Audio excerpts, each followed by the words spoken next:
It would take 42 minutes and 239 million people would be dead. If we were at war, we'd all be dead. I can just see myself putting axes in people's skulls, you know? What are they lacking that successful people are? Balls! And why did you make him do it? Because he needed the money! Am I the only guy that looks at this? He started to stand up and I hit him. Unfortunately, I knocked him out. The UK is becoming a far left socialist state. I'm not paying another payment. This is fucking live! Do you think the West is on decline? Yeah! Do you think it's over? It doesn't have to be over. What do most people not do to make 100 million? They don't follow the steps. There's 7 steps. Can you share what they are? Yeah, well. Dan, what's the state of the UK right now? Post-election, it's pretty screwed up. As you know, I attempted to run for, I didn't attempt, I tried hard to run for office and I got my brains beat in. And the last public talk I gave, which was a town hall in Forfar, I said all the things that they didn't want to hear. If the Liberal Party or the Labour Party, has any brains, they're going to follow this and everybody's going to hate them. Well, they're following it. You know, they said they wouldn't raise taxes and all these things they said they wouldn't do, and they're doing them. Nobody wants taxes, but nobody wants to give up any services, okay? You know, everybody thinks that the aged and the veterans should get more assistance, but where's the money come from, okay? And so it's a vicious circle. And unfortunately, in the beginning, 2-3 months ago, the Labor government said these were 5 and 10 year plans. Now they're bellying up to the bar because under scrutiny, these are 10, 20, 25, maybe never plans. And you won't, well, you will, you're a young guy, but I mean, most people won't live long enough to see the changes that are implemented. And what's going to happen is after 4 or 5 years, they're pissed off and they're going to call for an election, okay? They have to have an election by some sort of statute in about 5 years. And it's likely that, I'm not sure that the Tories will get back in, but they're going to be mad at the current prime minister. And we were lulled into believing, because he was a former head prosecutor, that he was a hard ass. Well, I haven't seen any of that yet, and I'm not saying I won't see any of that, but the people are disappointed. The people, have been another bait and switch. And he still has time to turn it around, but the only way he can turn it around, I'm talking about public opinion, is to change some of the edicts he's already made, that people are already upset about. And there's going to be a by-election in 2 years or whatever they call it. And that'll be really the test or the benchmark as to what people think about him. But if his popularity is at, I want to say minus 39, I saw someplace, and that he's got the worst popularity of any prime minister in the first 6 months. I don't know if that's true or not, because you don't know what's fake news and what's not fake news anymore. That petition got millions of signatures. Yeah. I was just going to bring that up. It got last time I checked, I had still about 2.5 million, and that's a lot of people to get to sign paper. That's a lot of people, and whether he pays attention to it or he's oblivious to it, I heard on driving back from London recently. I heard on the I think it was Jeremy. Okay, yeah. He was interviewing Boris. Right. Oh.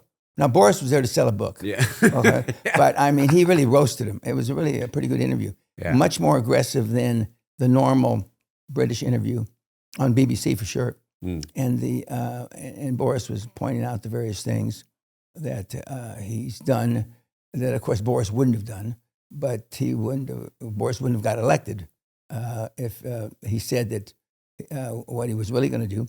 And in the last town hall, which I got really roasted for in the newspapers, I said that, are the people up here in Scotland stupid, illiterate, or just brain dead? I said, the SNP hasn't done anything for us in 16 years, yet they're going to get reelected. Well, 121 of their seats didn't get reelected.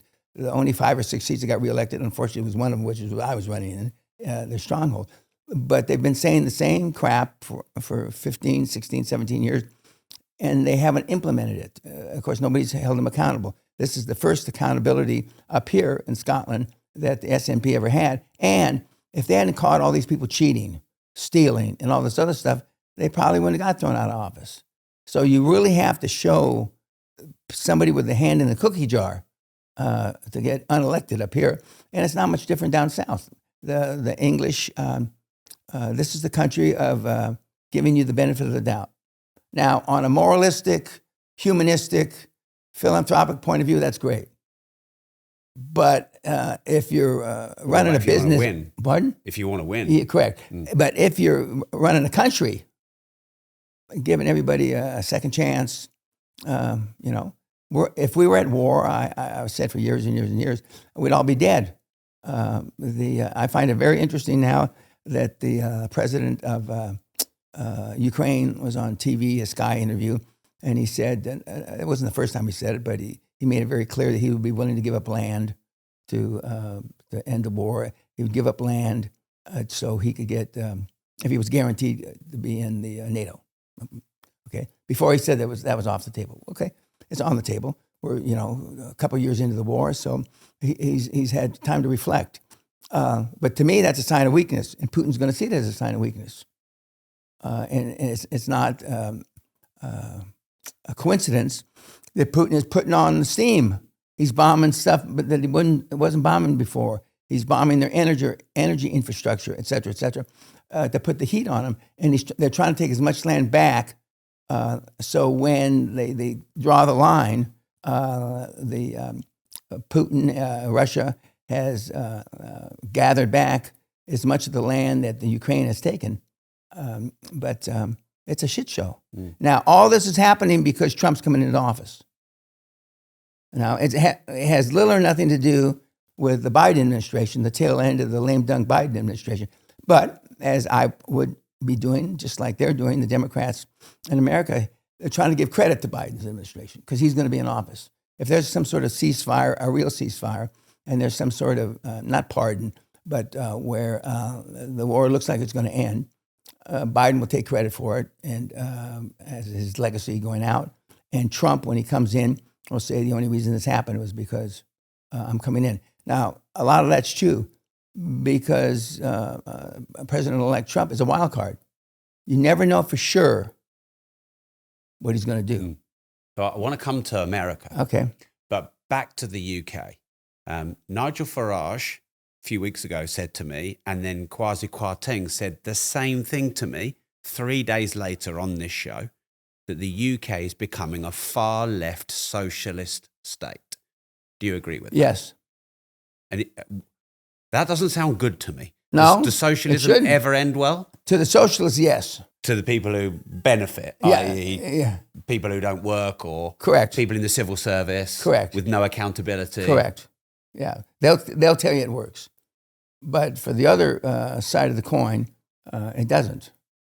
Because there's little or no accountability in a socialistic regime or reign. Now, some of the rich people I know say they're afraid to hold people accountable because then someday they'll be held accountable. I don't know. I'm not part of the establishment, I'm not part of that elite group that ostensibly runs Britain. But I know that they would not, under any regime, under any political party, want to be held strictly accountable. We, again, would rather be liked than effective. And that's kind of a British thing. And I said the last time you interviewed me, yet 160 years ago, we ruled the world with something called gunboat diplomacy. We rolled into the harbors, we shot a few shots across their bow, and either they acquiesced or we blew the cities apart. I'm not saying that's the right thing to do, but it certainly worked. And that's what built a lot of the empire. Okay. Of course, we have maybe 10% or 20% of the empire left. And I'm not suggesting you go, and we roll our Navy, which is undersized. We have the smallest Navy since the Crimea War. We have the smallest military since the Crimea War, et cetera, et cetera. But something's got to change. We've had, Britain. We've had the last 3 heads of the armed forces, one of which his name was Guthrie, say we couldn't fight anybody, which is, unless we went nuclear, and nobody wants that. I show at my recent talk, there's a film that's about 3 minutes long It shows if perchance Putin would, by accident or on purpose, somehow bomb a NATO country, and NATO responded by adhering to the agreement that NATO has, it would take 42 minutes and 239 million people would be dead in Russia for the bombs, atomic bombs. Wow. From missiles, all these things that we have around, 42 minutes, 239 million people would be evaporated. Do you think we're close to something like that happening? Now, hope's not a strategy, but I hope not. No, I sure know. Because we're smart enough to know, we still remember Hiroshima and Nagasaki. Only person that's ever dropped knowingly atomic bombs on anybody was the U.S. And the movie Oppenheimer, although flawed in some areas, pretty much showed what a shit show it was. But we don't learn from history. No. As humans, we're bad at learning from history. No, we are. And it's 80 years since when we did that. And of course, so as soon as the older generation have forgotten that and they've gone. Correct. Same mistakes. Yeah. And so I'm a product of that generation. But nobody, even today, a lot of stuff's getting done because of Trump and what he may or may not do. There's certain things that everybody's pretty sure that he won't do. I don't know how you can draw. Well, I don't know where they draw the line. They're pretty sure that he won't do anything nuclear. Okay, and the theory is because for selfish reasons, his empire would evaporate. Okay, speaking of empires evaporating, we haven't got over to the U.S. yet, but if Trump does 10, 15, 20% of what he says he's going to do, the person on the planet that's going to be most affected is Elon Musk. He's going to lose 10, 20, 50% of his net worth because, first of all, if they put on tariffs from China, his biggest source of revenue is China. Okay, his contracts. We will see if his relationship with Elon is real beyond the capacity to save Elon and other rich guys like him from losing a bunch of money. We'll soon be able to tell. And how well Elon will be able to stand up to that pressure of the shareholders, because nobody has more to lose when Tesla stock goes down, because he's by far the biggest shareholder. Okay, the same with Microsoft. Even though Bill Gates is not the largest shareholder anymore, he's certainly in the top 3 or 4 shareholders. I mean, his net worth will go down by the billions, if not the tens of billions. And I know Trump knows that, and I know the guys that advise Trump know that.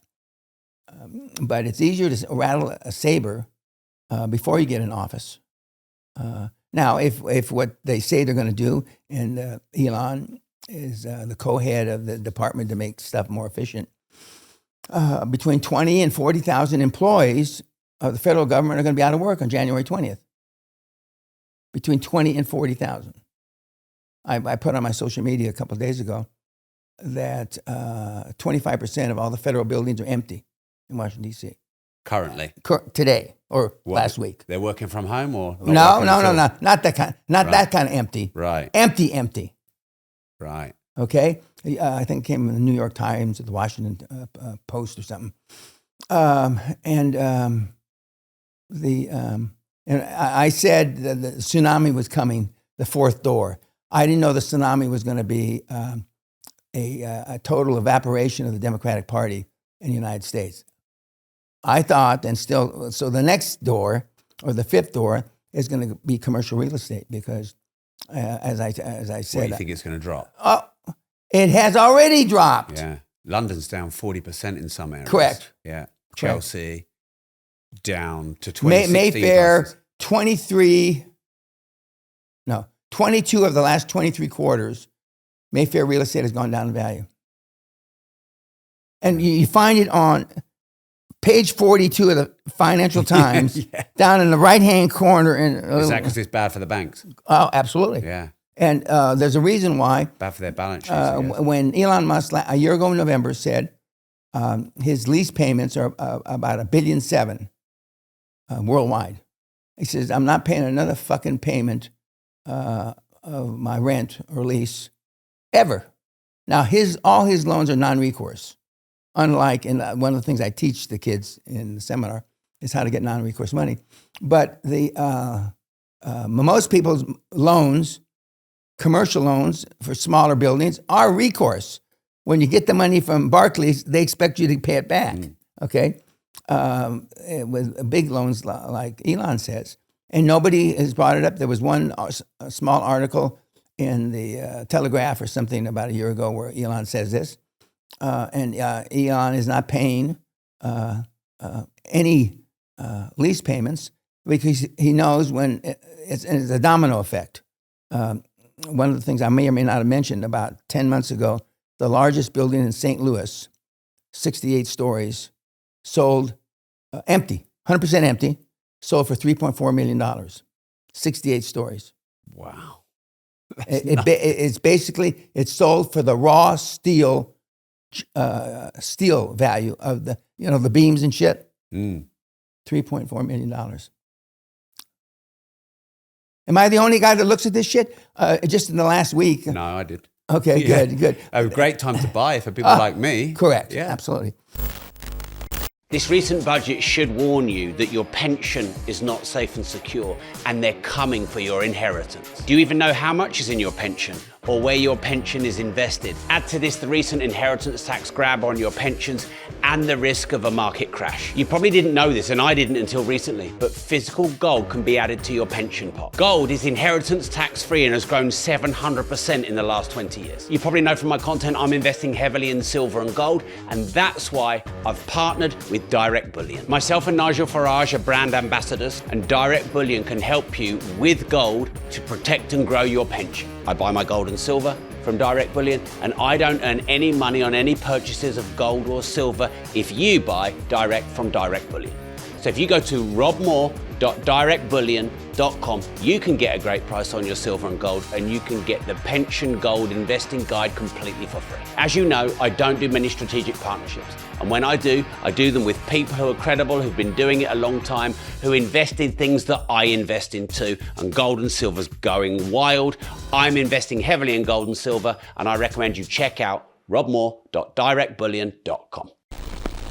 I'm getting ready to, when I go to New York in a few days, to make a couple of speeches, and one of which is in diversity and all that shit. Okay. You need to be careful with that, then. Oh yeah, well I do, but I mean, that's you might get cancelled from that. Yeah. Well, it's not interesting, but it's interesting to me that nobody else sees it. And I had my staff in the last 2-3 days pull out all the headlines that they could find, about 10 or 12, where Walmart has just canceled their diversity program. The biggest employer of human beings on the planet. They're not the only big firm that's done No, recently. many more have. Yeah. But and so a lot of others. So do you think the pendulum is swimming back? Oh yeah, absolutely. If you're good at your job, you get a job, and if you're not, you don't. You're fucked. Yeah. And the New York Times, maybe a month ago, said wokeness is dead.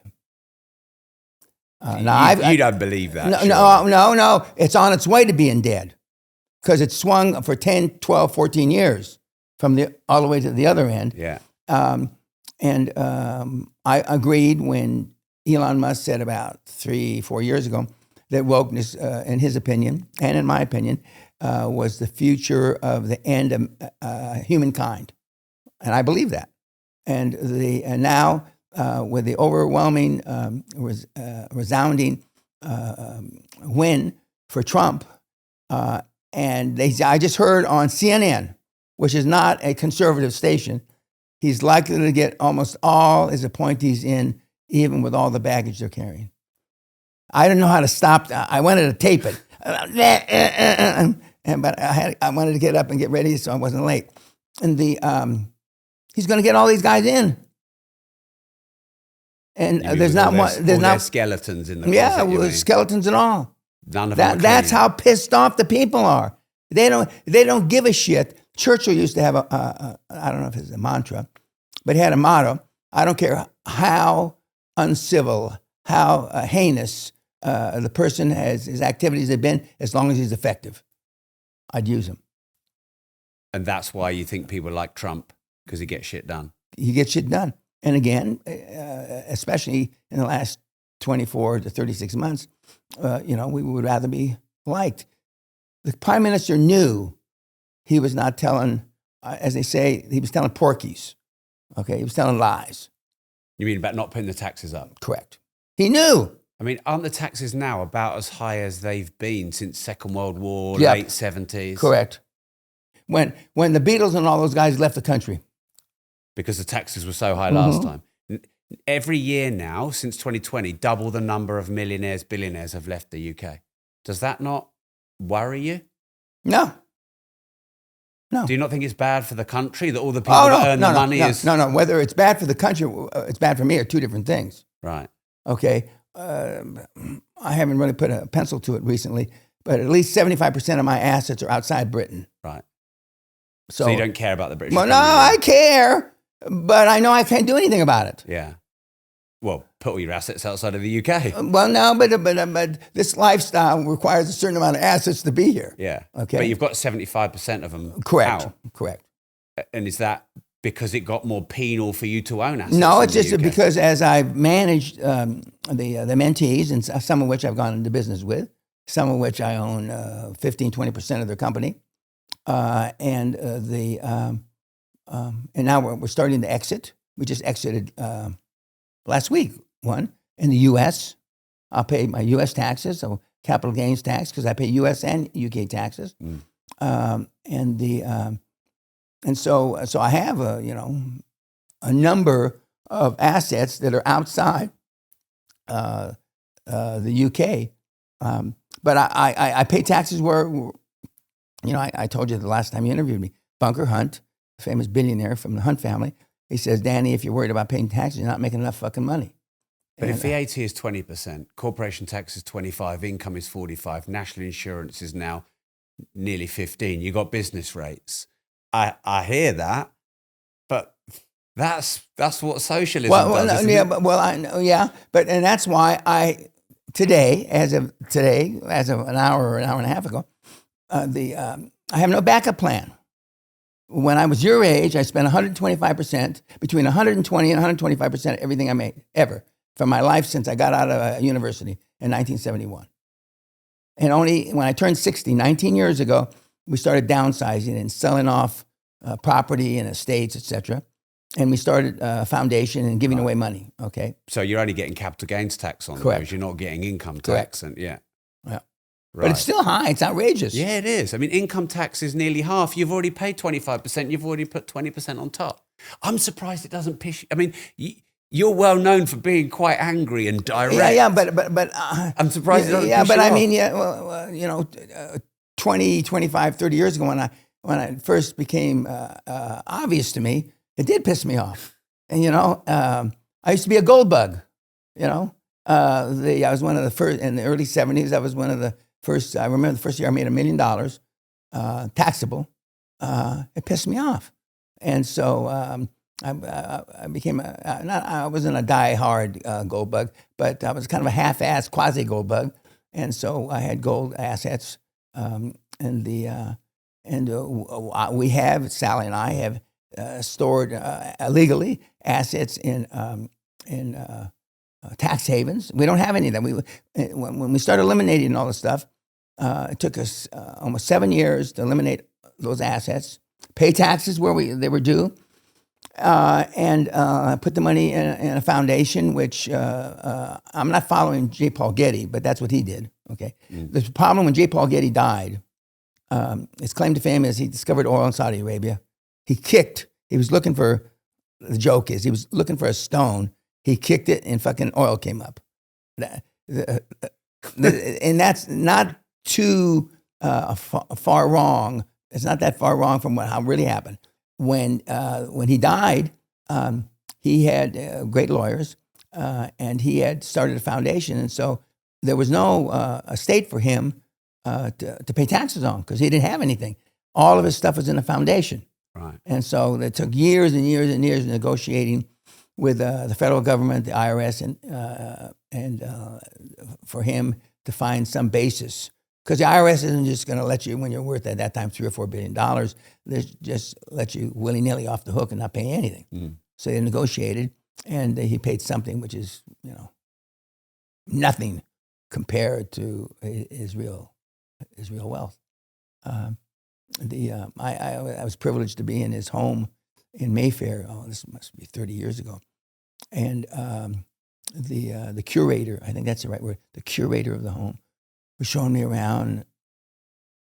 Every single square inch of the walls had something worth $3 million to $300 million in paintings and this and that and Michelangelo's and blah, blah, blah. Okay, and that part of the deal, I'm told, that he cut is that he didn't have to pay taxes on any of that as long as he had opened up to the public. But then it became, how often do you have to open it up?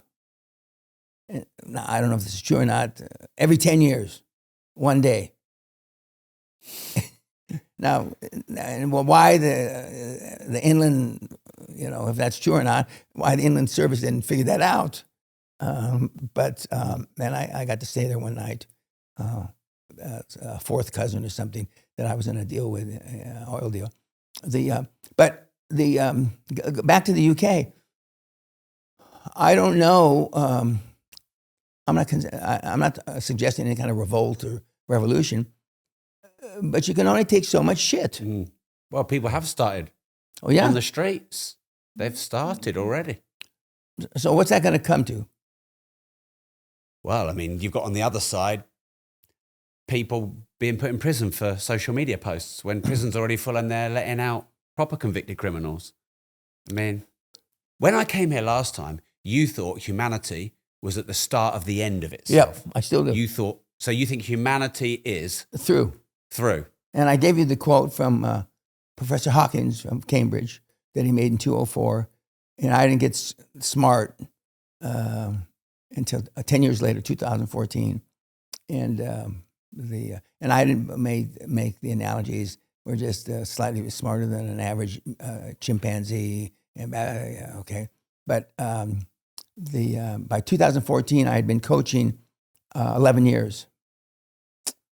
And even though I didn't take copious records the first 7 years, because I didn't think I was going to do this past 7 years, because I thought I'd hit $1 trillion in 7 years maximum, even if I was in a coma, I had enough data to show that people don't learn from the history. Mm. Now I've got 37 years from 31. I have 24 years of data, and there's certain things people, it's not that they can't do it, they won't do it. And my favorite example of Pavlov's dog and human nature is during World War I, the Battle of the Somme, which was near Verdun, France, where I was raised as a little kid. During the Korean War, I lived there. There's a young lieutenant with a swagger stick under his, what do you call it? And everybody down the line gets Dutch courage. They get a drink, okay? And then and they shaved every day during World War I, which they don't do that now, but they shaved every day. The Brits and the Canadians on the line, and the Jerrys, the Nazis on the other line. And the little lieutenant, 20 or 21 years old, okay, goes, doot, doot, over the top, boys.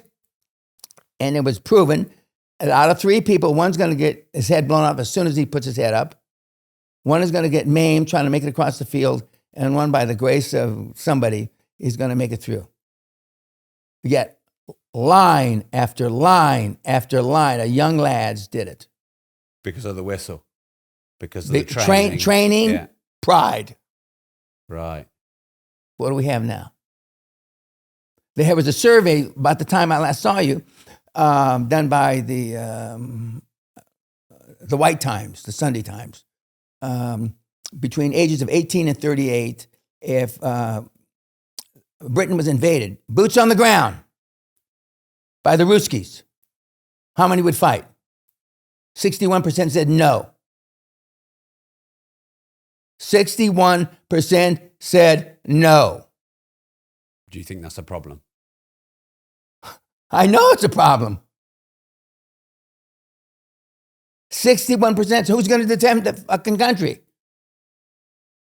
Yeah, well, we're spending all our money on wars overseas. Yeah. Well, there's several, counters to that. One of which is, let's spend the money here. Why do we have people homeless here when we're paying for people in different parts of the world to fight? And Ukraine and Gaza and Israel are only the two most high profile. We're paying for other people. Right. Ethiopia, Haiti, you name it, we're paying. But those are, under the radar now because of the amount of money, and two, the amount of people that are being killed. We're fucked. But how long before humanity's gone then? I don't know that. And I'm sure I said, how come nobody's worried about the fucking asteroid in 2142? No, it's just been moved to 2182. 2182. It's going to hit us. Nobody even talks about it. Probably because we don't feel like we'll be alive then, so it's not our problem. Okay, well, just as you won't be alive when the world ends, when it's Armageddon. I started also watching Walking Dead or Dead Walking. I never watched that program before. I love it. I can just see myself putting axes in people's skulls, Another thing I started watching, I'd never watched, Star Trek. I'm a Klingon. My personality is of a Klingon. I think like that, okay? But anyway, because it's not going to bother you. But I asked at Oxford 10 years ago, 2015, just after I had this revelation about us being fucked, I asked the students if you knew that no matter what we do, if we implemented all the safe havens for global warming or the alleged global, it would be 1,000 years and we'd still have global warming. Would you be marching with a placard out in front of the USA embassy? And the little girl said, fuck no. Why? Another stat that I may not have mentioned. I love this stat for the, not the women libbers that they used to be called, but the UN, the World Bank, and the International Monetary Fund came out with a study a year and a half ago that 131 years before women and men have equality in the world, in jobs. 131 years. 131 motherfucking years. You know how when they're going to equality get in pay?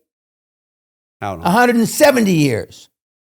Shouldn't we be paying for people who are best at the job? Absolutely. Yeah. But there's too much bias. It's just like a couple of years ago, the Yorkshire cricket, whatever, or whoever manages cricket, told Yorkshire that they had ingrained this, that, this, and that. They were everything. They didn't do anything right. Yeah. Did anything change? No. So you're saying we don't learn from our mistakes in history, nothing changes, and we're walking headlong like the Walking Dead into the end of civilization. For those of you audience, watch the new Mad Max movie. No, the old Mad Max movie, Mel Gibson. Now the new one that just came out in the last year or so. That's where we're going. And I love it. I want to be that old pervert that's sitting up on the hill that's, he's got 3 eyes and too much inbreeding, and he's got he's fathered 1,000 kids, and the new gold. And I said this before. I told you, the new gold, the new bitfuck, everything is water. I've been saying this for 50 fucking years. The big money, the real money on the planet has been buying up water rights. Why do you think Richard Branson, Bill Gates, amongst others, are the biggest landowners in the United States? So it's not farming then? Water rights. Right. Because that becomes scarce. Everybody knows it except the meatheads listening to this. So do you fundamentally not like people? No, I fundamentally don't like uneducated people that have a lot of opinions. Do you think most people are stupid? Yeah. How do you define smart? Learning from their errors, just as you've been alluded to 4 or 5 times, and most people don't. Okay, why do 60% of the people with lung cancer smoke again? Because they're addicted. Well, there's ways of getting around the addiction. Right. I have a great slide, a clean lung of a 13 or 14-year-old, never had a cigarette. And then a lung of a guy that's in fourth stage. Is that the last stage? Fourth stage Stage cancer. 4, yeah. Oh, yeah. And it looks like a cheese pizza, the one that's got the cancer. Okay. But they smoke again. 60% of the people that have lung cancers continue to smoke or their defaults, they fall back and they smoke again. And you think it's because they're stupid? Yep.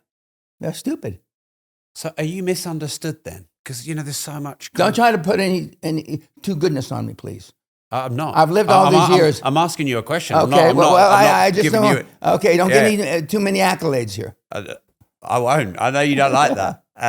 No, I'm asking you a question. Are you misunderstood?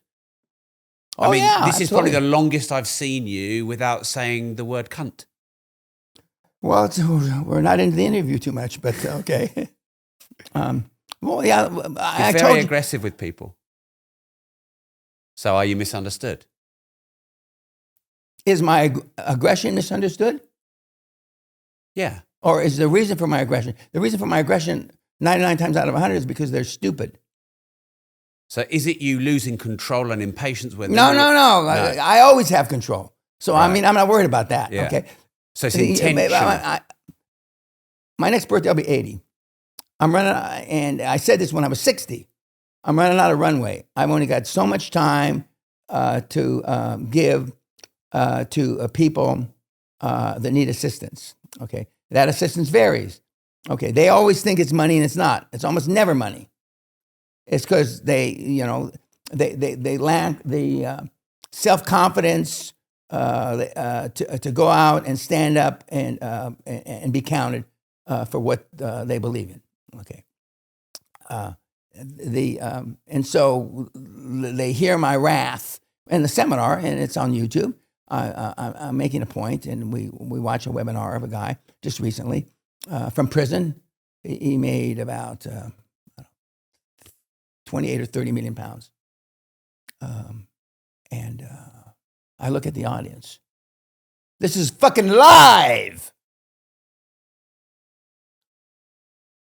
They look like somebody just, like in a movie, like in a Star Trek movie. They shot him with some fucking drug in the neck, and they're dead above the shoulders. And I say, and with tears in my eyes, do you think this is a fake? Do you think that this is a central fucking casting? You sorry cunts in fucking prison. And he's teaching other people to do this in fucking prison. And what the fuck have you done? You should have rolled down the inside of your fat mama's leg. And they should have.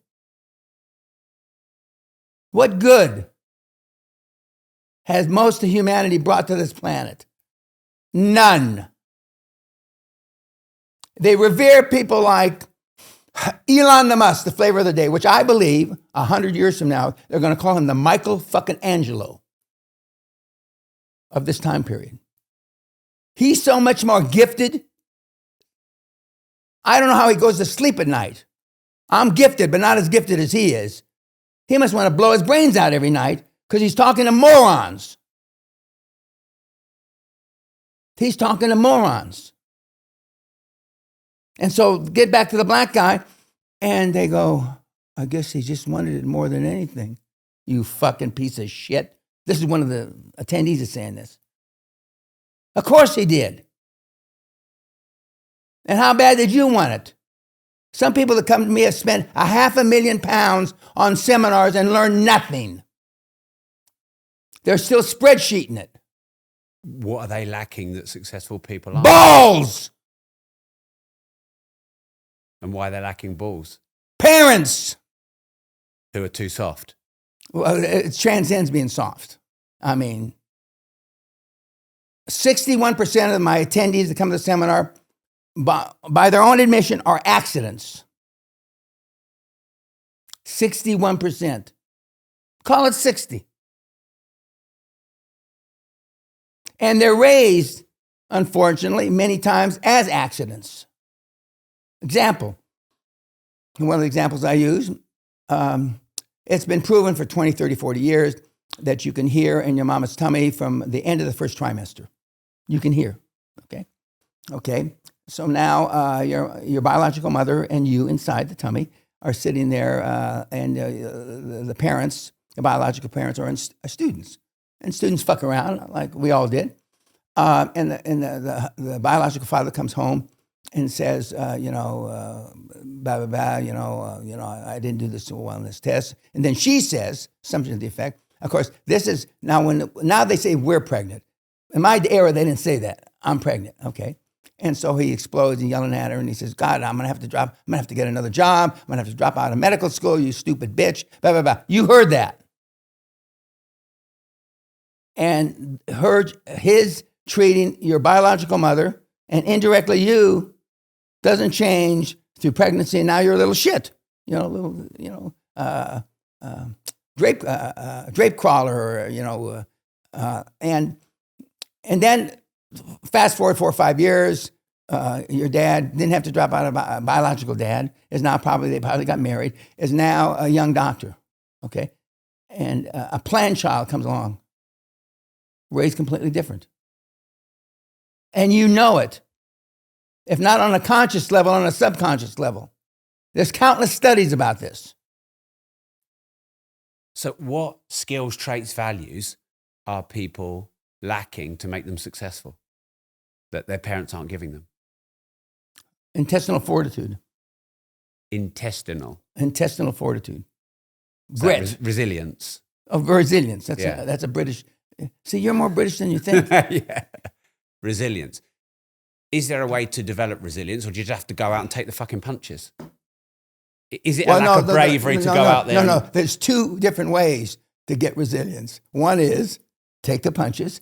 As Michael Tyson said, everybody's got a plan until he gets punched in the face, okay? Which is very true. Apparently, his plan didn't work out as well. Okay? Well, I think it did, because I think he planned to take 20 million and give the fight away.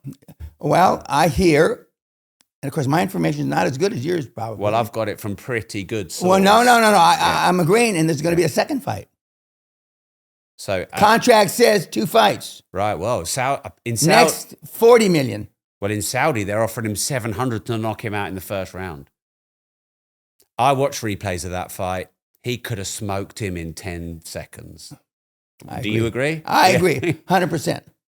But he needed the money, I guess. Now, I heard sarcastically from a very wealthy black guy. He says, it'd be nice to think that Mike gave all that money he made off to charity. And everybody on the phone call laughed. Because we know that's probably not what he did with it. Yeah. Well, he must have really needed 20 million to throw a fight. Or not, yeah. Or not fight as hard. Yeah. Let him win. It's not the same throw a fight, but must have. I mean, he's been notoriously bad with money, hasn't he? What was he, worth 400 million at one point? Squandered the whole lot? Maybe more. Yeah. Maybe more. But resilience, resilience. And one of the reasons I was so successful when I came to Britain in 1981 was that I brought to the city, which is what the financial district used to be called, that temerity, that grit, that special sauce of aggression they hadn't seen. The mantra of the city used to be my word is my bond. I don't know what it is now. And we did big deals, hundreds of millions of pounds on a handshake or a phone call. Okay, fine, I agree. Okay, I followed it up in due course in writing. And I used to laugh because due course used to mean sometime between now and never. Some of the biggest deals in the 80s and the early 90s got done with no paperwork. I mean, no, we agreed on the phone and that was it. Now I might have mentioned one of my favorite statistics, especially to financial professionals. In the 70s, when I first came up, started up the ladder, a $100 million deal took you about 6 weeks to get done, from the womb to completion. This is before Google and all the stuff, okay? Before the high-speed computers, all you had was a little adding machine that you could type on. Now, the same deal takes 12 to 20 weeks. Same deal. because now we have consensus management. Okay, now the investment banks, which used to be called merchant banks, don't put their own money in the deal. They put money they raised from somebody else in the deal. With that consensus management, that spreads the risk. So if it goes sideways, one guy isn't responsible, or one gal is not responsible. A group of guys or gals are responsible. And the kids today are afraid to pull the trigger. I just came back from Dubai. Two of my mentees, one in LA, a black kid from South Africa. I was there for the closing of his $82 million fund. And he left South Africa 8 months before, and he told his wife, I'm not coming back without the money. And it's kind of like, come back on your shield or with your shield, like the Spartans used to say. And it took him 8 months. So he was away from his family for 8 months. Okay, and I was there, and we had a big celebration dinner. I was also there, the Carlings, which are from Scotland. But what he did from Dundee, rather than tell his family, I'm not coming back unless I have the money, he moved there and is now a resident of Dubai.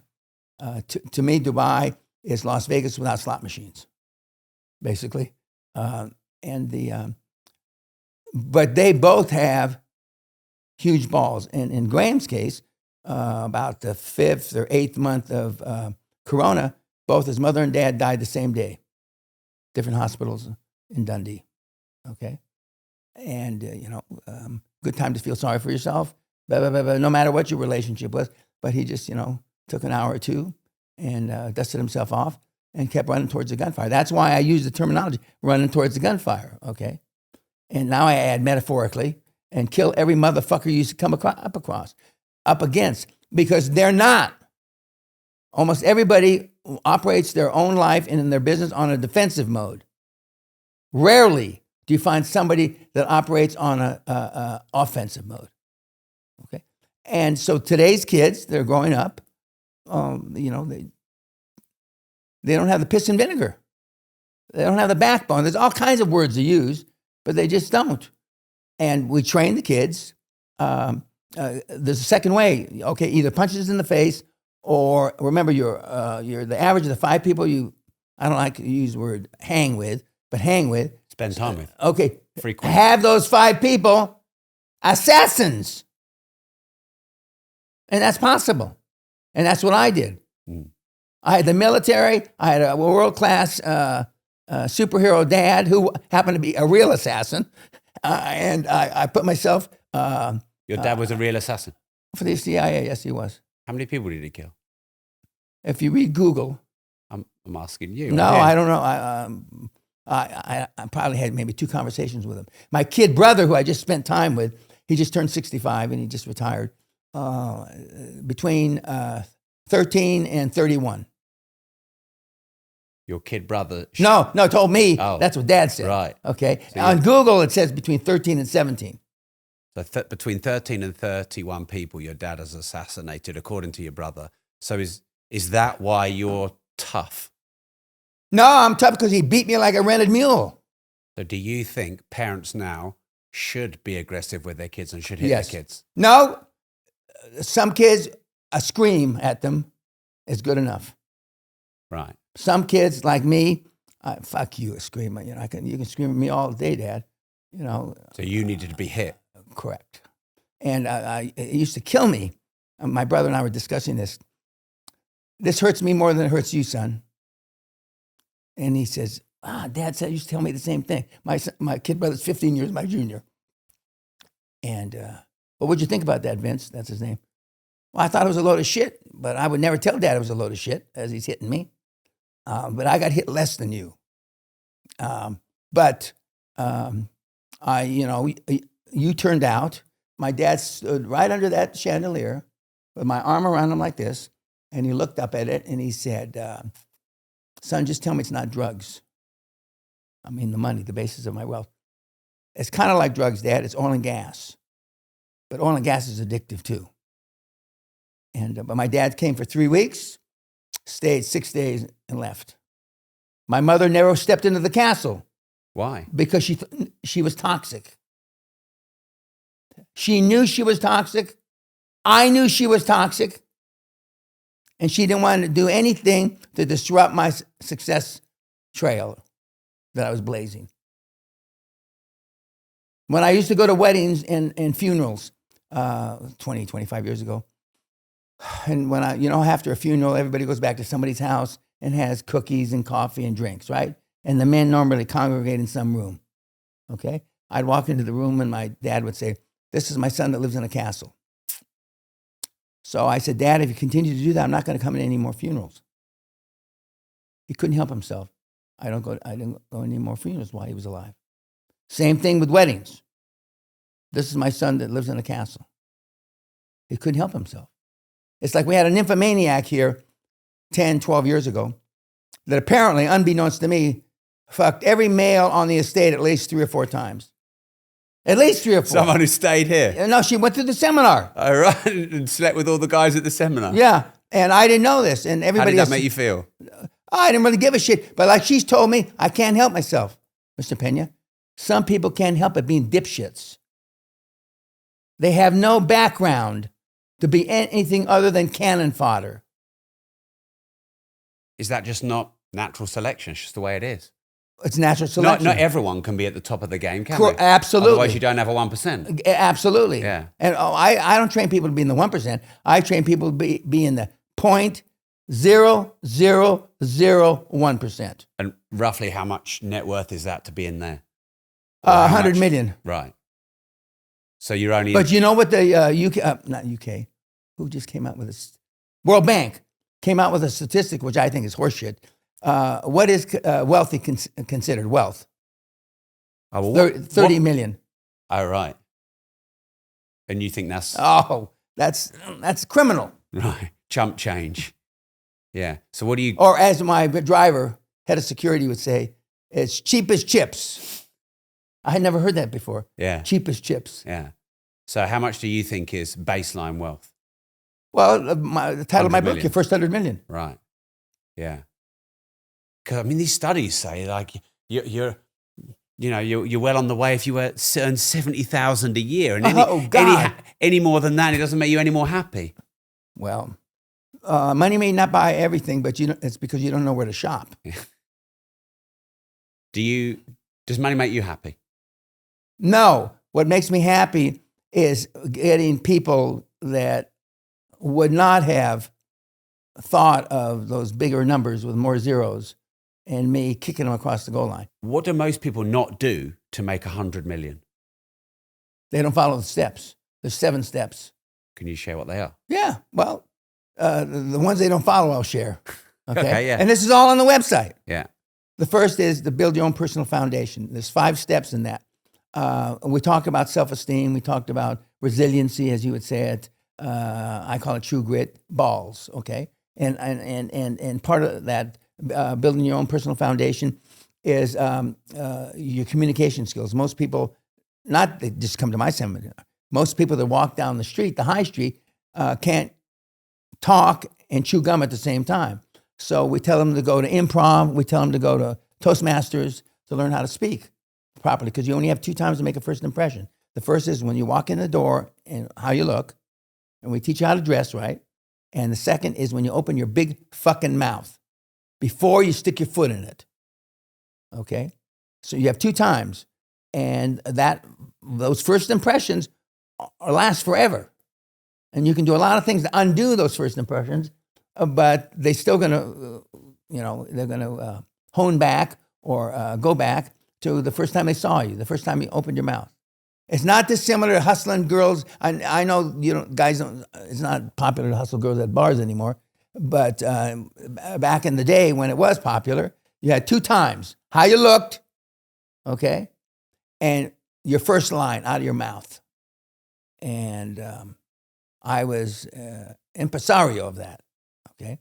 And I have mini-me's running around the world that have incomes from guys that maybe some of you that are listening pay him between $300 and $3,000 a month. How to get your willy wet. That's it. How you get your willy wet, which I think is terrible. That you got to pay somebody to show you how to hustle somebody of the same sex or the opposite sex. I think that the world, how fucked up can we be? You know? But again, I did this all for free because I didn't need the fucking money. I still don't need the fucking money. So why? But it's the only way I get results. By getting the money. Making them pay. Yeah. I met a waiter in Las Vegas when I was there 10 days ago. By this summer, he will have saved up enough money. He'll saved up 30,000 pounds because you got to get here, travel, blah, blah, blah, blah. Okay. He's got to buy some new clothes. Okay. But he's been saving 2-3 years. We have people that have put out a second mortgage on their home to come here. But if I could have got results for free, I would have never charged. Because my goal was, when I started researching the industry, 1992, when I got thrown out of the company that I founded, was I want to raise $1 trillion in equity through my meatheads, and I want to make at least 1 million millionaires. Well, 1 million millionaires is $1 trillion. Well, now we're at 2.3 trillion. Is that net worth or revenue? No, that's, let's say the $82 million fund that the guy just raised, that's part of it, 82 million. But so it's their revenues. No, 82 million equity. Right. But now 82 million doesn't mean shit to me. I'm at 2.3 trillion. Right. But I got a couple of guys from my lips to the big man's ears that are dealing in the $1 trillion deals, and it's possible in today's world. It just is. It depends, you know. Part of the paperwork that they fill out, which is copious, and the tests that they take, which are copious, is that what are your goals? Okay. 40% of the people that come here don't have any goals. Or they want to lose 3 pounds, or they want to run a 5-hour marathon, which there's nothing wrong with those. Okay. But the ones that have number goals vis-a-vis net worth, as you've alluded to a couple of times, I mean, you got to add 4 or 5 zeros. 4 or 5 zeros at least. And but the kids don't work as hard. They're lazy. They're entitled. But now I've got 3 or 4 more years. So in that regard, I should hit 5 trillion. I should hit 5 trillion. And who's in second place? Nobody. Well, somebody. Yeah, at 300 million or some fucking innocuous number. So on that note, I've got something here. Oh, okay. Did I say something? Well, it's the perfect time to bring it out. I'll let you sip your coffee first. So Andrew Tate said, Dan Peña is outdated and the way he teaches to make money takes way too much time. What do you think about that? It's not true. It isn't. We have guys that have, the quickest we've turned is 26 days, multimillionaire, 26 days. The quickest for the second deal, 7 days. The guy that did the first in 26 is not the same guy that did the second in 7 days. The guy that did the second in 7 days is an old, well, God, he must be 72 or 3 now, an old retired builder from Nottingham. Not far from us. Yeah, a successful guy. His wife told him he was crazy to come here. His girlfriend said he was crazy to come here. His children and a couple of his grandchildren, old enough to talk, said they were all fucking crazy to come here. He did the deal in 7 days, and his first deal he did in about 80 or 90 days, as I recall. And last time I checked, which was about 1.5 years ago, he had done 39 deals. The system is built to do a deal a month. A deal a month. And he had done 39 deals in 40 months. So is that system raising finance to buy? Well, I mean, raising finance is our default. Okay. So you're not using your own money? No. In no way, shape, manner, or form are you required, if you follow the steps, to use your own dosh. Now, if you got some dosh, because we've had guys, maybe 1 or 2% of the guys got some money, got 10, 20 million or something like that, and you come up short, or the seller finance you can't do for 100%, or they change the deal at the close, which often happens. You can write a check for 100,000 or 300,000 or 400,000, but we're not counting those guys. Okay, we do have some. We've got a guy who lives next door to Windsor Castle right now, a property guy, named Davi, an Indian guy, who I threw out of the program twice, and I threw out of the. Why'd you throw him out? I threw him out because in those days we had homework that you had to keep doing for 6 months, and he was just a lazy fucking Indian, and so fat lazy Indian, and then I threw him out of the hardcore once, but then he came back and with his wife and was kind enough to spend time with the seminar guys. He says, "I'm at Mr. Peña's low end of success." He says, "I eked out to get on the Hall of Fame, not on purpose, as Mr. Peña would tell you, by accident, which is true."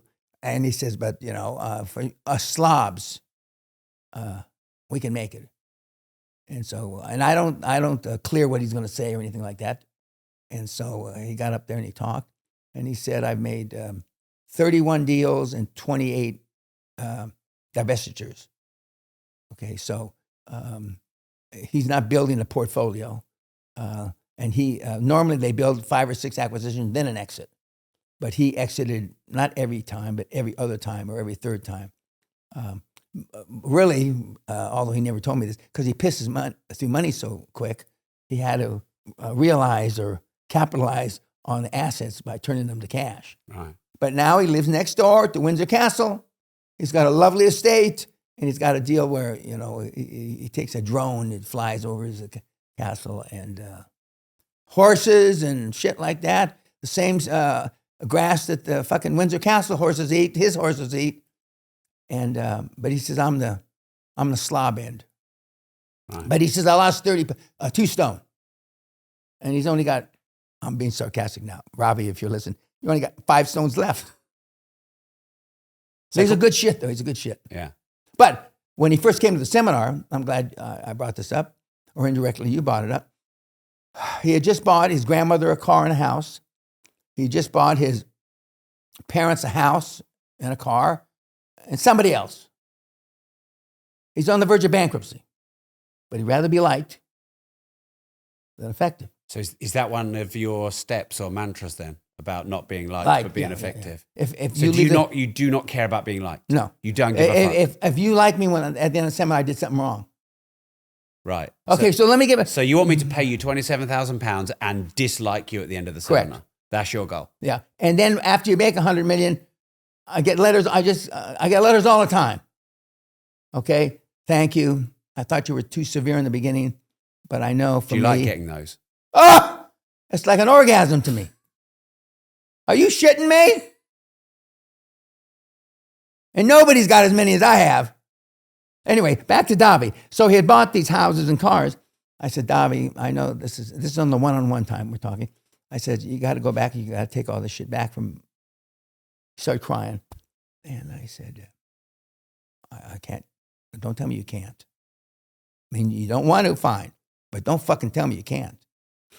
So he went back and took the house from his parents, the cars from his parents. He took the house from his grandmother. And his grandmother said, I know why you're doing this. And it's okay. And why did you make him do it? Because he needed the money. He was a moron. He wanted to be, it's like a mercy fuck. You fuck this old ugly hag as a mercy fuck. He was doing mercy fucks with his money. He wasn't making his fucking payroll, and he's buying his grandmother a goddamn car. What are you, crazy? So it wasn't a test to make him resilient? Fuck no. No. It made him resilient, though. Yeah. So do you think the desire to be liked is the enemy of success and greatness? Yes. And there's no one on this planet you want to be liked by? No, that's not true. Well, that was a question. Okay, well, no, there are a couple. Yeah. Who? The Pope. Yeah. And I already know he likes me, Yeah. more than likes me. I'm on a rocket ship to heaven, according to the Vatican. Right. Who else do you want to like you? I used to when Mrs. Thatcher was alive. Yeah. But no one else. What about your wife? No, she loves me. There's a difference. Right. But you don't need her to like you. No.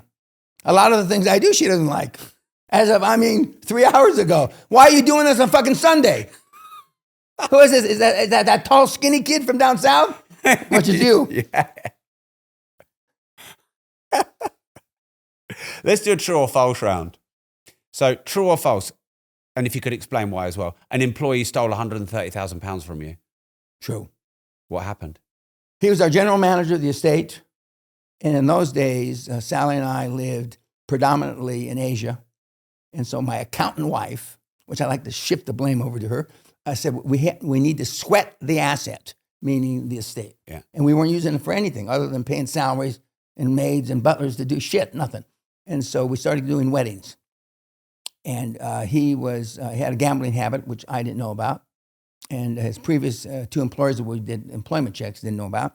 And so he started gambling. He got in over his head. And so he was using money that were the down payments for weddings to pay to gamble away. And it got up to £130,000. And he was double, triple booking. So like today, there'd be 3 weddings booked. And so about a week before the wedding, the parents start showing up. And then it became obvious to, why are all these parents coming on the same day? And then we realized, and then he left, he ran to Spain. And anyway, in one of the few instances of Scottish police, Interpol actually, caught him, put him in jail. What would you have done if you'd have caught him yourself before he ran off? I'd rather not say. Although I forgave him on BBC. But you'd have done something. I probably would have done something a little more aggressive than put him in jail. Right. So it was lucky for him. In a manner of speaking, yeah. Okay, true or false? You were axed as president of the company you ran. Yes. Why? When I used to be, my major shareholder was the Kuwaiti government, the Kuwaiti Sovereign Fund, the Al Sabah family, which have run Kuwait since Kuwait began many decades ago. And Saddam Hussein, in its infinite wisdom, invaded Kuwait. And because Kuwait owned 30% of my public stock on the London Stock Exchange, Great Western Resources, the share price tumbled. Because people thought that Kuwait was going to have to start to sell off assets to pay for the war, just before the Allies and President Bush intervened. And so and then after the Allies intervened, the investment public, the city in London, thought that they weren't going to have enough money to rebuild Kuwait, so they're going to have to sell off assets, i.e. one of the second biggest asset they had in America was us. And I no matter how much I ran around and preached about that not being true, this is fake news, at the end, when the share price dropped 85%, more or less, somebody had to fall on the sword. And so the Kuwaiti Sovereign Fund, through it, the shareholders, threw me out. How did you feel about that? It took me about an hour to get over it. I went home and told my wife, and she said, "Aren't you pissed off?" I said, "No. I look at it as a new opportunity," which is true. I did. Do you see that as a failure? My failure? Yeah. No. I had nothing. I couldn't stop the invasion. What I do regret, which I would not do the second time, is I threw in not all the cash I had, but a good majority of the cash I had buying my shares as they dropped from £5 to 25p or whatever they went, and which didn't help anything. And then I fought for 2.5 years to collect on my employment contract, which I won in a big 7-week trial in Houston, Texas. And I spent the next year looking around for something else to do, and ultimately I came upon coaching. Then I spent almost a year doing due diligence on the industry and going to everybody's seminar and paying to see. And I realized after about 5 or 6 seminars, there was no competition. All these guys were talking about shit they didn't really understand. And so I went into business, and that's why I infamously said it'll take me a few years and I'll create $1 trillion in equity. It took me 24 years to raise because I underestimated. I didn't know self-esteem was such a rare commodity.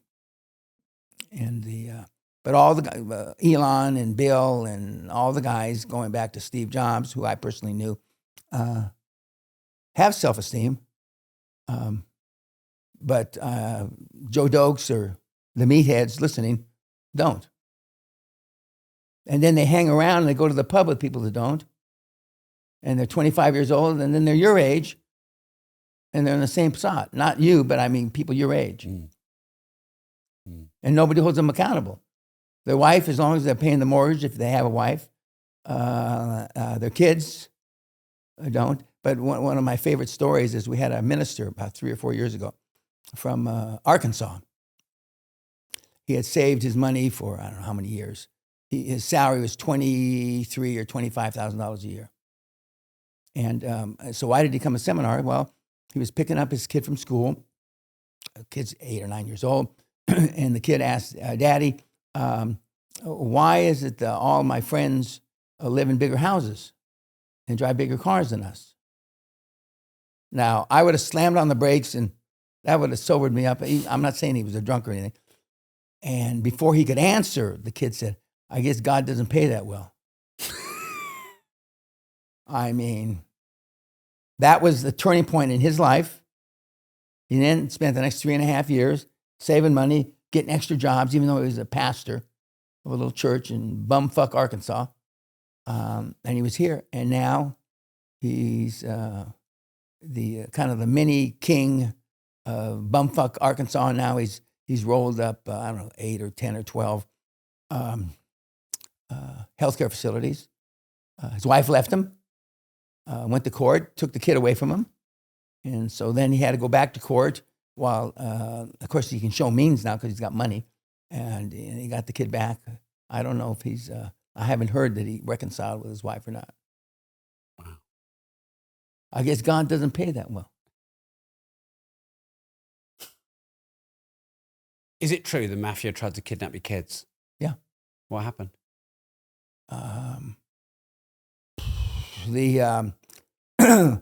When we were public, we had just gone public in 1984 on the London Stock Exchange, and we were raising money via funds, public funds, where we'd raise money as a tax shelter, and tax shelters were legal in those days. And one of my aggressive salesmen, arguably the best salesman I ever knew, sold to the Genovese family $5 million worth of fund, and they liked it so much they went over to the Gambino family and they bought I don't know, $2 or $3 or $4 million worth of the fund, and then that's when oil went from $40 a barrel to $8 a barrel. So whatever we paid for the properties or the leases or the rights to drill were all worth toilet paper. And so a guy named Dario Ciotti, who's now dead, came to our corporate headquarters, and the bottom line is, well, I want my fucking money back. I said, can't do that. Anyway, and so he came to the shareholders meeting, he influenced all the shareholders, threatened them, and I sued him. And he countersued, and he tried to kidnap our 2 little children. Our daughter wasn't born yet, I don't believe. And we had mercenaries and a couple of gun battles in Colorado. And I hired a guy named Mike Williams, who was a big-time mercenary at the time. He's dead now. But his last job was head of the Rhodesian cavalry. And his claim to fame is riding with a horse and a rifle and a black baby on a bayonet. right into the glory. And he was my head guy. And so we hired 35 or 38 guys. And allegedly, his granddaughter, the mafia guy's granddaughter, came home to bumfuck New Jersey with when you were little in school, in the old days, they used to put notes on you. They pin a note on you to make sure that your mom's out. Well, there was a little note here, and and the note said, next time it'll be her head in a fucking shoebox, allegedly, meaning that somebody had threatened his granddaughter. And so one of the principal reasons I moved here, it's easily defendable, and that's right in the height of me hassling with the mafia. Wow. Is it true you tried to kill your teacher? Funny that you should ask. Yeah, it is. But the only qualification I would give is I really wasn't thinking killing him when I dropped the aquarium on him. I was thinking that I was pissed off and that he had caused me a lot of heartache by locking me in the closet for a year or two and me shitting my pants while I was in the closet. And had a lot of anger, pent-up anger. But if he hadn't moved 6 or 8 inches this way, it didn't hit him in the head, hit him in the shoulder, which dislocated his shoulder down to here. And yeah. But then I didn't get thrown out of school. I got thrown out of the school district. And but in those days, I was in the principal's office twice before noon, at least 3 times a week for fighting. And that's one of the schools we support now. And there's they took the sign down now. But there was a big marquee outside. Thank you, Mr. and Mrs. Peña, because we've given a lot of money to the school. And so when we go back, though, that school is famous for 2 reasons. Our 100th anniversary is coming up next year. I went there and Marilyn Monroe went there. Marilyn Monroe was 19 years before I was. But that was, white trash lived there when she lived there. When I lived there, Mexican trash lived there. And, So you believe in tough love. So didn't that teacher do you a favor locking you in the closet and treating you like shit? Yeah. Mm. There are limits. I know some tough love kids, they get beat to death. Well, that's not tough love, is it? No, well, it's called homicide. Yeah. But I mean, some kids, you can't beat it into them even. I wasn't one of those, you know. So beatings did you good, did they? Yeah, I deserved 10 times or 100 times more. Okay, true or false? Or rather, which one? So when I came here last time, I asked you about your net worth and you had a bit of a go at me for not doing my research. And sometimes I don't do the research because I just want to ask the question for the audience. I did my research this time. So apparently, according to Celebrity Net Worth, it's 100 million. Another source, it's 500 million. Another source, it's 700 million. Some sources, it's dollars. Some sources, it's pounds. So what is your actual real net worth? I'm not here to comment on stuff like that, but I will comment on this. When I first answered that question, maybe 6, 7, 8 years ago, the answer to the question is, if you could realize all your investments today, and I said 500 million plus or minus, and that was a true answer then. Mm-hmm. It's more now because 10 years have gone by, and I've probably done 80, 90 deals since then. So it's more than 500 million. Why do you not want to answer that? Because most of my money's in foundations or trusts. I often wonder where they get the Sally would like the 700 figure. But we've given away. By the time we die, I don't want to be penniless because I want to be able to pay for my funeral. But I mean, we will have spent. We're trying to spend all the money. And again, our kids aren't getting any money. And they say they're cool with it. I'm pretty sure I know they're not cool with it, but there's not much they can do about it. But our new... why aren't your kids getting the money? Why aren't they? Yeah. because virtually, with one exception, all the wealthy guys I know that made the money themselves didn't inherit the money, okay? And they gave the money to their kids that ended in tears. Ending in tears means what? Meaning the kids pissed through the money, got in trouble, did shit, bad shit. Yeah. So it's a curse to receive the money without the experience of making it.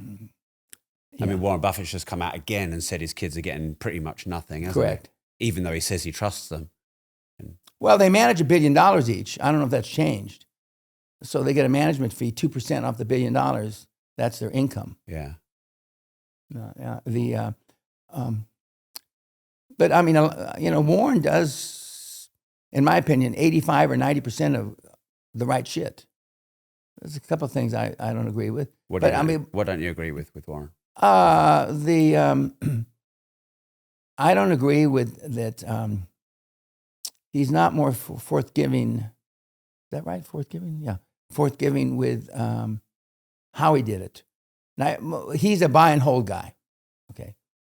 By the way, you had asked me this question an hour ago, and where the fourth door is going to be is now beyond the tsunami that crushed the Democrats, which I expected her to lose, but I didn't expect that everybody would whine and cry so much. Is that the next tsunami is commercial real estate, and he just reduced his position 30 to 50%. In this is we're out of all it's coming out of the banks, isn't it? Yeah, because they're going to be hit 2025. And somebody asked me, I don't know the answer to this, but why are so many of the commercial loans coming due in 2025? I don't know that, but I do know a whole shitload of them are, and there's going to be it's going to affect bank earnings tremendously. I mean, a lot of these billionaires, I think Michael Lewis, they say mostly cash now. I think Buffett's holding a load of cash. Is that because they think a big correction's coming? Correct. Yeah. Microsoft is loading a bunch of cash. Amazon's loading a bunch of cash. There's a bunch of us. Just going to wait and buy a load of cheap assets. Now, whether we buy assets or not is another subject. We're just in cash, so our asset base is not going to be reduced. Yeah. But I mean, so you get out somewhere near the peak before. Yeah, and speaking of peaks, you haven't asked me. I'm getting ready to tell. When Bitcoin got to 17,000 the first time, I said sell half, keep half. When Bitcoin got to 69,000 the first time, I said sell half, keep half.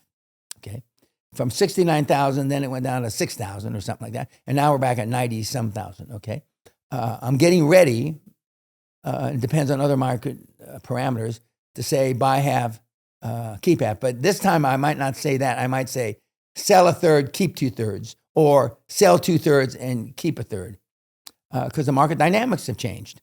Because when commercial real estate goes in the toilet, people are going to be looking for some place to put whatever pennies they can get out. Okay, and the easiest is Bitcoin. I'm not saying it's the most deserving, but it's certainly the easiest. And is it not also about what you're going to do with that money? Because the last thing you want to do surely is leave it in the bank. So if you're selling up or realizing into cash, you've got to get a better use of it somewhere else. Well, no, but see, I'm not worried about inflation.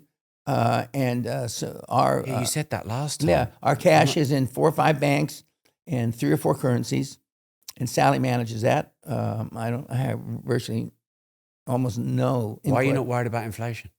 Because I'm not. I'll just make more money. But all the money that you've got, I mean, since 2020, inflation's been somewhere between 25 and 30%. I mean, that's fucking 7-8% a year. So if people are leaving their money in the banks, by the way, about 60% of people don't even put it in a savings account. We're talking basic, what you would call meatheads. I mean, they can't see their money's getting wiped out. Well, they should worry more about the asteroid that's going to hit us. Well, it'll be dead by then, though. Well, it won't matter. Yeah. So do you think it's for the good of humanity that, a few families and banks control most of the world's money? No, I don't think about it. For the good of humanity or not, it's been like that since caveman. So is it just dog eat dog? Yeah. Whoever's the best gets to the top. Yeah. No, not the best. the hardest. What's the difference between the hardest and the best? Because the best are probably the five brains that work and report directly or indirectly to Elon are probably the best at what they do on the planet. But What Elon has done is he has formulated a methodology that gets them to all row in the same direction for the benefit of Elon. What do you think Elon's mission is? Well, I hear off the record, the reason why he wants to go to Mars, although he's had a fixation about Mars for apparently a long time, is that Mars is mostly lithium, and he has no lithium to build his fucking batteries. If you used all the lithium on the planet, the planet that we live on right now, it's not even 10% of the lithium needed for batteries for electric cars. You think he's that commercial? Yeah. And what He's about more than that commercial. what about his mission as the government efficiency officer? What do you think his play there is? His play is that where he, without being vetted properly, he can be like co-president. Because he wasn't born in this U.S., he could never be president. Co-president. He's naturalized Wow. U.S. citizen. And why do you think he wants that position? Power. Power over money. No, power over people. Wow. Why does he want power over people? I don't know him that well. I don't know. But I mean, 98% of all the high-performance people on the planet are introverts. He's not an extrovert. He's like, now I've never met him, but people that have met him, I mean, he's quiet. He doesn't like meetings. He doesn't like to be around people. But when he gets on stage, he's like an actor. Okay? I can understand that. But Gates is an introvert. Zuckerfucker's an introvert. These guys are introverts. There's only, less than 2% are loudmouth extroverts, like myself and Trump. And all this stuff, almost all the stuff that we've talked about so far, is in the public domain. And the reason why fake news has prospered is because the meatheads eat it like a chocolate milkshake. So anything that happens to the people that's not good for the people, it's the fault of the people. Because they accept it. Yeah. They don't go the second or third or fourth layer. They don't drill down. Do you think there's such a thing as free speech? Yeah, there's such a thing. Do you think it's not a thing so much anymore? No, I think it's more important than ever, but there's less of it now. Well, I mean, if you can go to prison for a social media post, can we speak as freely as we used to be able to speak? No. But I mean, in Scotland, if I call somebody a baldy or fat ass, I can go to prison up here. That's a You can go to hate prison crime. for that? That's a hate crime in Scotland. How does that make you feel? Because you call people cunts. Yeah, well, I'm still here, and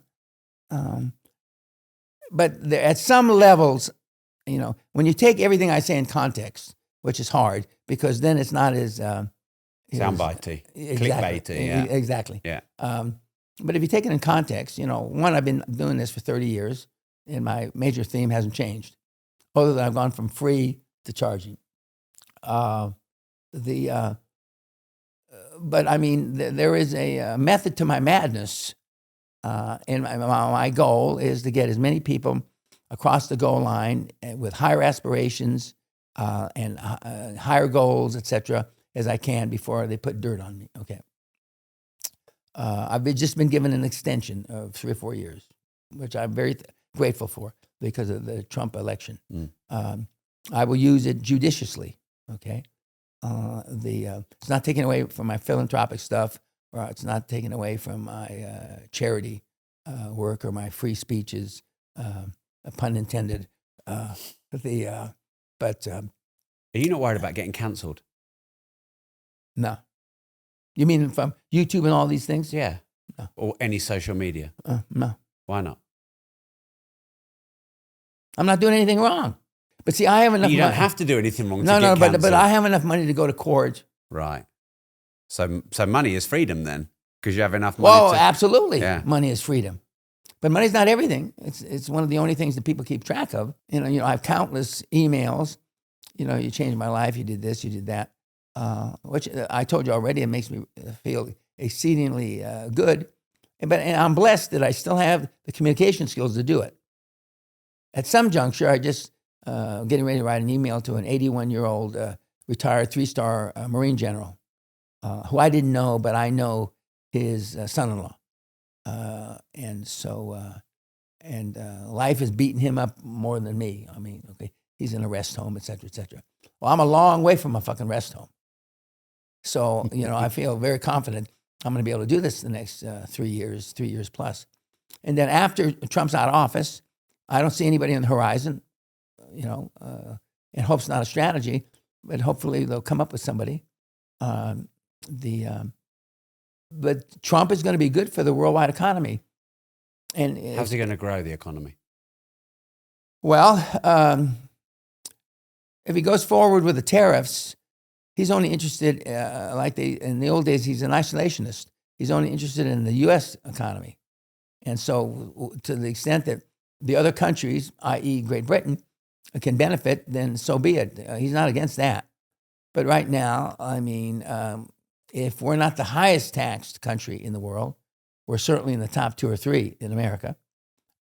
He wants to change that. He wants his legacy to be that he closed off the borders. Okay, it's interesting that the only states that Kamala Harris won are states that you don't have to have an ID. Now, I don't think that's a coincidence. The only states she won are states that you don't need an ID to vote. That doesn't make any sense on any level. Or it does. Oh, well, yeah, or it does. Yeah, the Machiavellian side of it, yeah, or it does. Yeah. So yeah, how's he going to drive the economy? Well, I mean, if he brings everything in-house, or even if he brings almost everything in-house, it's going to be a huge boost. But it's also going to boost inflation. It will. The head of the Federal Reserve, Chairman Powell's already said he will not resign. But it doesn't say he can't be fired. Okay? And I believe the president-elect is not afraid of firing these people, just like his program. You know, you're fired. But too few people now are fired. Too few people have jobs they shouldn't. Jobs are filled by females or others that wouldn't normally be filled by those. My kid brother, who just retired as the number 2 guy in the Los Angeles County Fire Department, he went up the civil service route, the 3rd largest fire department in the United States. He says, we have women that are in positions, you have to do the fireman's carry. In other words, I have to be able to put you on my back and go, I don't know how much distance and how much. He says, most of them can't do that, but they're still in the position. They're waived on that requirement.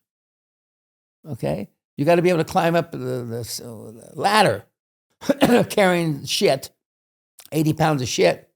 And he says, a lot of the gals can't get up the ladder without the 80 pounds of shit. We all know why. And now the U.S. government hasn't said this, but the UK government says we couldn't fight anybody. We don't breed fighters really anymore, Correct. do we? What happened to those guys? And I tell this when I was speaking at the University of Edinburgh a few years ago. 60% of the captains of ships in the 1800s were Scottish. The guys that went and picked up slaves on West Africa, okay, 60%. 70% of the ship's accountants were Scottish, okay? And the most of the wealth in Britain, most being over half, was generated from the slave income that came. And of course, we're trying to tamp that down, and we tear a few statues down every once in a while to reinforce that. But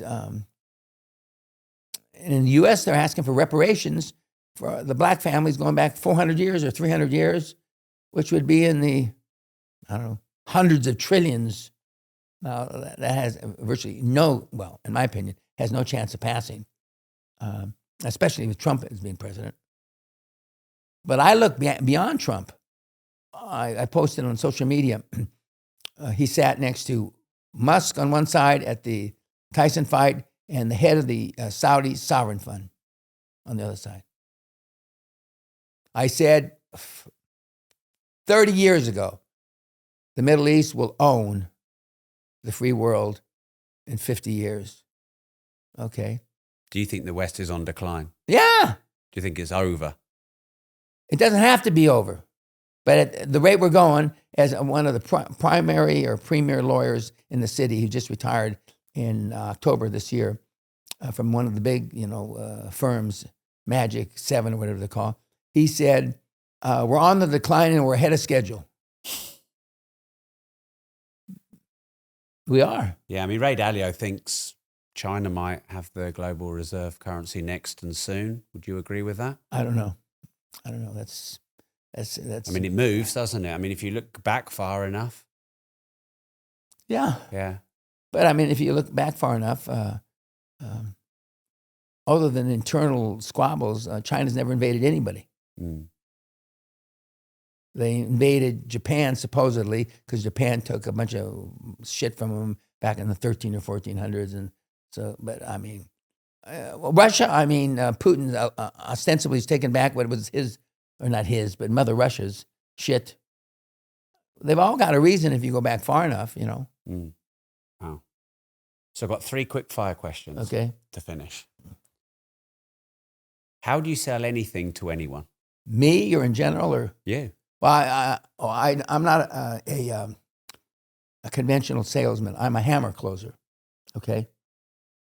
If I determine you have a need, I determine you have a need through I've already differentiated you from a prospect and a suspect. Most people, 95% of sales are attempted on the wrong people that can't make a decision or really don't have a need. So you got to determine whether they're a suspect. And a suspect, just because he answers your emails or your phone calls or your texts or whatever, that doesn't mean that he's a true prospect. But if you determine that he's a true prospect because he really has a need, let's use weight. The reason why Ozempic or whatever that thing's called, that enhances your ability to lose weight. Well, 60% of the people in the United States are obese. I don't know, some similar number here. 40, I think, yeah. Okay. It's high. Okay, so you already know that there's a worldwide market for that. How do you deal with haters, critics? Oh. Now, I don't have as many haters as a lot of the guys do. I've been asked by some of the gurus, and there's 2 or 3 law firms in America. There's one law firm in Scotland. I've never had to use that law firm well, they're not an English firm anyway. Ignore them. But some of the haters now show up at your house, show up at your office, placards. And in my where I draw the line is as long as they don't touch me. As long as they don't touch me. Okay. You can yell at me from over there all you want. I don't really give a shit. Now, my wife would disagree with this. Sally doesn't like, when you go into a 2 Michelin star restaurant, she doesn't like the people they recognize and they start screaming at me for negative shit, okay? That bothers her. It doesn't bother me. But I have less haters, but I tell the kids that are confronted that way is that be passive. But if it becomes where it affects your revenue, your top line revenue, the only thing to do is go to court. And so I've done that a few times. I've been successful virtually all the time. But not everybody has the money to go to court. Or if they don't have the money, they don't have the will. Because, I don't wish lawsuits in court on anybody because it's a pain in the ass. More importantly, it detracts you from your mission. It detracts you from your focus. And I will do a lot of things to bend, and maybe that's the only place I'll bend my rules is because not everybody has a stomach for it. I enjoy litigation. I enjoy fighting, I'm a Klingon, like in the goddamn Star Trek. I enjoy the shit out of it. So you just love a scrap? Yeah, I do. Yeah. I just do. And I have since I'm little. When was the last time you hit someone properly? I was 62 years old in Panama. And why'd you hit someone at 62? Because we were in a sales room and he challenged my authority. Now, all these guys were on his side. And I said, well, let's. I started taking my coat off. I said, well, let's go outside. At 62, you And he started a fight with someone. He started to stand up, and I hit him. And fortunately, I knocked him out. And everybody else. How old was he? 35, 37. And you were 62, and you knocked him out. Yeah. Final question, Dan. Will you ever retire? Not in the true sense of retirement, no. Especially since I've gotten this respite from President-elect Trump. It's like a blessing to me. I've got 3-4 more years. My goal is I want to add a couple more trillion onto my goal. I'd like to cash out, so to speak, with adding 5 trillion to the worldwide economy and equity. I'll be, when he gets out of office, I'll be 83. My next birthday, I'm 80. But I'll never really retire. So where can people find out about your work, what you do, if they want to come to your seminar or study your content? danpeña.co.uk. It's free on my website. I would suggest you take QLA for Dummies, which is a ebook on there. The best bang for your buck is the free Your First 100 Million, which was updated in 2018-19 verbally. Editor's note or author's note, free. And take the tests. Don't be shocked when you take the tests and you flunk them all. The tests only have a 95% probability for accuracy. 95. It's really higher than 95, but my lawyers tell me I can only say 95. But you take those tests and it's going to say that you're probably a fucking meathead, scared of your own shadow, scared to, if shit was in your mouth, you wouldn't say it. Okay, and that's the average employee in Britain. And most of the people in Britain are employed by somebody. The entrepreneurs all in Britain have increased greatly in the last 10 or 20 years, but they're still mostly employed by corporate Britain, as most places in the world. But when I was in Dubai a few weeks ago, and 2 of my guys were there for the celebrations of their deals closing, I mean, it was one from South Africa and one from Dundee, right near here, 20, 25 miles away. It was almost overwhelming to see what they started as when we stood right back there in front of my picture at graduation 7, 8 years ago for one and 6, 7 years for the other. And now they're very successful guys.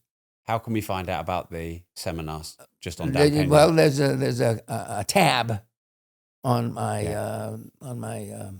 website, but